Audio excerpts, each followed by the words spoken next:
அனைவருக்கும் வணக்கம். நீங்க உங்க செல்ல பிராணிகள் கூட அன்பும், ஆசையும் எவ்வளோக்கு எவ்வளோ பழகுறீங்களோ, அந்த அளவுக்கு ஆபத்து இருக்கு அப்படிங்கிறத தெளிவா தெரிஞ்சுக்கோங்க. கடந்த 2025 ஜூலை மாதம் வந்து பார்த்தீங்கன்னா, இங்கிலாந்தில ஒரு பெண்மணி வந்து ஒரு நாய் வந்து வளர்த்துட்டு வந்துட்டுருக்காங்க. ஒரு 2 நாளைக்கு முன்னாடி அந்த சம்பவத்துக்கு 2 நாளைக்கு முன்னாடி வந்து பார்த்தீங்கன்னா, அவங்களுக்கு சமைக்கும்போது, செய்யும்போது கத்தியினால சில வெட்டுக்காயம் வந்து கையில ஏற்பட்டதா சொல்லப்படுது. அந்த வெட்டுக்காயத்த வந்து அவங்க வளர்க்குற நாய் வந்து பார்த்தீங்கன்னா, நக்குனதா வந்து சொல்லப்படுது. ஸோ அவங்க நக்குன மறுநாளே வந்து பார்த்தீங்கன்னா, சுயநினைவு வந்து இழந்திருக்காங்க. செப்சிஸ் அப்படிங்கிற தீவிர தொற்றுநோய் வந்து பார்த்தீங்கன்னா, அவங்களுக்கு பரவிக்கிது. டாக்டர் வந்து போய் உறுதிப்படுத்துறாங்க. அப்புறம் ஹாஸ்பிட்டல் போய் அட்மிட் பண்ணுறாங்க. கோமா ஸ்டேஜுக்கு போகிறாங்க. கிட்டத்தட்ட 6, 7 மாதம் அட்மிட்லேயே இருக்காங்க.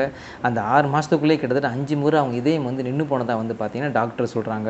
அது மட்டும் இல்லாமல் இன்னும் பரவி உசுருக்கு ஆபத்து வந்துடக்கூடாது அப்படின்னு முழங்கால் கீழே கையும் காலும் வந்து வெட்டப்படுறாங்க. ஸோ தயவு செஞ்சு எல்லாத்தையுமே வந்து பார்த்தீங்கன்னா ஈஸியாக எடுத்துக்காதீங்க. நல்லா ரொம்ப பேர் பார்த்தீங்கன்னா அவ்வளோ அட்டாச்சாக பழகுறீங்க நாய் கூட. கட்டி பிடிக்கிறீங்க, முத்தம் கொடுக்குறீங்க, என்னென்னமோ பண்ணுறீங்க.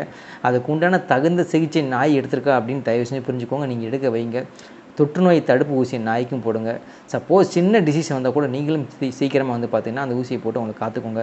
ஸோ இந்த மாதிரி அடிபட்டுருந்துச்சு அப்படின்னா அந்த இடத்துலேருந்து அந்த நாயை பக்கத்தில் வராமல் பார்த்துக்கோங்க. அந்த இடத்த சீக்கிரம் சரி பண்ணுற வழியை பாருங்கள். தயவுசெய்து நக்கவோ இந்த மாதிரி உமிழர் போய் படருக்கோ வச்சிடாதீங்க. உயிரிழந்து போகிறதுக்கு அதிக வாய்ப்பு இருக்குது. கவனமாக இருங்க.